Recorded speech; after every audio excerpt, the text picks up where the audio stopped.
बाबा, आज येताना बासुंदी घेऊन या ना.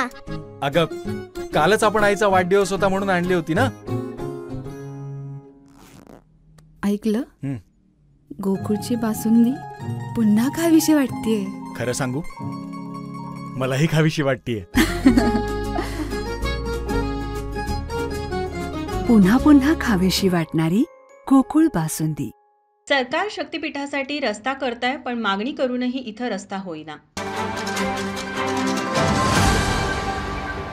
गेली 1.5 वर्ष शासनाकडे शेंडूर माळवाडी ते मतिवडे साखळी रस्ता व्हावा म्हणून स्थानिक शेतकरी तहसीलदार यांच्याकडे मागणी करत आहेत. मात्र शेतकऱ्यांनी साखळी रस्ता करण्यासाठी केलेला अर्ज तहसीलदारांनी फेटाळला. रस्त्यावरून ये जा करत असताना शेतकऱ्यांना अनेक अडीअडचणींना सामोरे जावे लागत असल्यामुळे शेतकऱ्यांनी संताप व्यक्त केला. यावेळी शेंडूर नागरिक संभाजी बोडके म्हणाले, त्याचा मतोडे शेंडूर ह्या रस्त्याचा एक शेतकरी आहे. माझा ह्या रस्त्यावर ऊस एक 200 टन ऊस जातेला आहे. मला ऊस जायत नाही म्हणून पळापळ गावातनं लोक ऊस तोडायला न्यायला लागतात. म्हणजे ऊस तोडत नाहीत. प्रत्येकाला बोलवायचे की बाबा त्या रस्त्यावर नाही, आम्ही कुठं आणि गुडघं मोडून घ्या. वाहनं येत नाहीत, साधी मोटरसायकल वैरण आणता येत नाही त्या रस्त्यानं. आणि साखळी रस्ता आयुष्यभर ह्यो म्हणजे पडीक रस्ता आहे. साखळी नोंद आहे शासनाकडे. शक्तीपीठ व्हायचं झाला की लगेच शासन आम्ही नको म्हणत असता रस्ता तिथे तयार करायचा त्यात.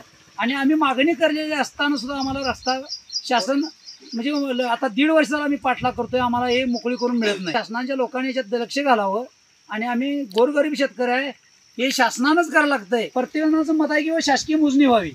शासनानं करून द्यायला काय अडचण आहे. साखळी रस्ता करण्यासाठी भूमी अभिलेख यांच्याकडूनच रीतसर मोजणी व्हावी अशी मागणीही स्थानिक शेतकऱ्यांकडून होत आहे. यावेळी शेंडूर नागरिक विकास कासोटे म्हणाले, साखळी रस्ता करण्याचा आहे तरी सर्व शेतकऱ्यांनी मला वाटतं जवळ 1.5 ते 2 वर्ष याचा पाठलाग करायला चालू आहे, तरीही शासनाने याची दखल घेतलेली नाही.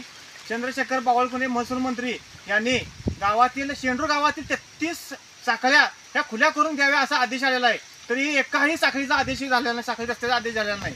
तरी शासनाने याची दखल घ्यावी. जे ट्रॅक्टरवरची तोडपे आहेत ह्या साईडला कोणी येत नाहीत, तोडायला ऊस तोडायला येत नाहीत. कारण का त्या रस्त्यानं वाड्याच्या गाड्या येतच नाहीत आणि ट्रॅक्टर तर सोडाच, मोटरसायकल सुद्धा येत नाहीत. त्यामुळे हा रस्ता खुला करून मिळावा. रस्ता करण्यासाठी वरिष्ठ अधिकाऱ्यांनी यात लक्ष घालण्याची गरज स्थानिक नागरिकांकडून होत आहे.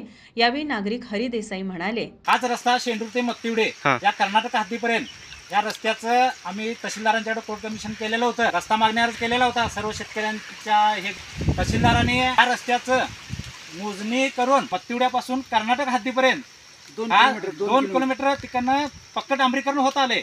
आणि इकडं शेंडूरकडनं कर्नाटक हद्दीपर्यंत आता आम्ही ह्या परिस्थितीत उभा राहिलोय. अशी परिस्थिती 2 किलोमीटर पर्यंतची हे आहे. परिस्थिती अशीच आहे. मग इकडे जर ऊस आणायचा झाला तर ट्रॅक्टरवाला इथनं उतरत नाहीत. ऊस वाहतूकदार शेतकऱ्यांचे या रस्त्यावरून खूप हाल होत असल्याचे म्हणत ऊस वाहतूकदार रघुनाथ डोंगरे म्हणाले, मी या रोडवर ऊस ओढत असताना सलग 4 वर्षाला मी आता ऊस ओढत होतो. पण ह्या रोडची काय आहे तशी परिस्थिती ऊस राहायची पाळी आली. 4ही कारखाना 4 पुढाऱ्यांचा असून सुद्धा ह्या रोडकडे बघत नाहीत. ही रस्ता केलेली नाही आहे. आणि परवाच मी आता कृष्णा देवळापर्यंत गेलो तर हुडाला सुद्धा माझ्या ट्रॅक्टर घेऊन गेलो रात्रीचं तर हुडाला सुद्धा माझ्या हे लागायला आले कापडाने. कशी रस्ता व्हायची काय कसं व्हायचं. ह्या भागात पोट हिस्सेदार किंवा पोट भागवाले आहेत. मोजणी होऊनच रस्ता होऊ दे. तहसीलदार कार्यात काम चालू आहे. जास्ती मोजणी व्हावी. महसूल विभागाने याची दखल घेऊन लवकरात लवकर रस्ता करावा अशी मागणीही यावेळी येथील स्थानिक शेतकऱ्यांनी व्यक्त केली आहे. माझा महाराष्ट्र न्यूज साठी शेंडूरहून अजित बोडके.